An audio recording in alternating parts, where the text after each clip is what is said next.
My name is Paul Merlucky, and I'm a virtual reality enthusiast and the designer of the Rift.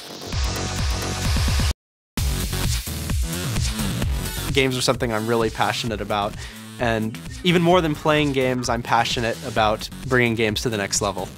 What we're doing at Oculus is trying to create the world's best virtual reality headset designed very specifically for gaming. Where this all started was in my parents' garage in Long Beach, California, and I was interested in stereoscopic displays, I was interested in head mounts, and the problem was there was nothing that gave me the experience that I wanted, the Matrix, where I can plug in and actually be in the game. And I was sure that somewhere out there was something that I could buy, and the reality is there's nothing. I set out to change that with the Oculus Rift.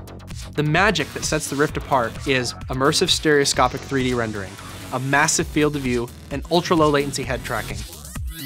John Carmack is one of the best developers in the world. The Doom, Quake, Commander Keen. Carmack saw some of my work. That's originally when he reached out to me. For a certain segment of the population, the hacker-maker crowd, this is going to be awesomely cool to work with. What I've got now is, I honestly think the best VR demo probably the world's ever seen. We're certainly going to take this into our future projects, so. We're getting involved in Oculus now because we see an incredible opportunity here for game developers to experience something new. The Rift is taking years of virtual reality research and putting it into a package that everyone can use. So I recently had a chance in person to check out the Oculus headset, and needless to say, I'm a believer. Even as a prototype, what I saw was extremely promising. We're extremely excited here at Epic Games to get the Unreal Engine integrated with Oculus, and I think the possibilities for the games are extremely exciting, and I'm thrilled for the whole project. Well, I gotta say, I just tried the Oculus prototype, and it was such an immersive, amazing experience that we pretty quickly, like within an hour, decided to get behind this project. I got to meet Paul Merlucky and try out the Oculus Rift. And I have to say it was a very exciting moment. Could be the beginning of a whole new industry that leads us eventually to having true augmentation all the time, every place. And I'm really looking forward to getting a chance to program with it and to see what we can do. It looks incredibly exciting. If anybody's going to tackle these set of hard problems, we think that Palmer's going to do it. So we'd strongly encourage you to support this Kickstarter. In the past, I've looked through these VR headsets and head-mounted displays, and this is the first one that I've seen that I was truly impressed with. There's a lot of great head-mounted displays out there, but they're all really, really expensive, up to over $100,000. What the Rift does is it makes a high-end virtual reality experience available to the average gamer.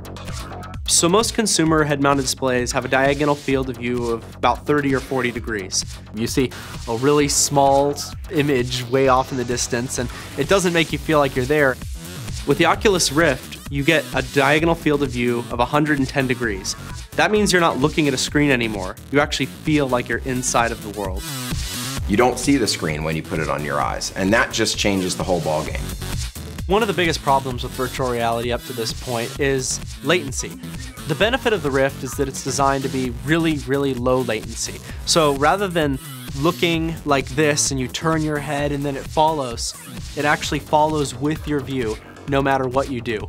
There are two reasons why this is possible now with Oculus, is that the displays are very high density and very lightweight and are very small, and the sensors that sense your head position and your turning in your virtual environment are also very low cost. The reason we're using Kickstarter is so that we can get these dev kits into the hands of developers as fast as possible. That way they can try it for themselves and start integrating support into their games and engines. We really need developer feedback so that we can make the consumer version of this even more incredible than it already is. I mean, the greatest decay is simply about a great developer experience where they get a really functional piece of software which is efficient and scales with their needs. So for indie developers, doing this Kickstarter, really getting it out there early, not waiting till we have a consumer version, allows them to get started as well. If you want to be one of the first to try the Rift, grab a dev kit. So join the revolution and help us change gaming forever.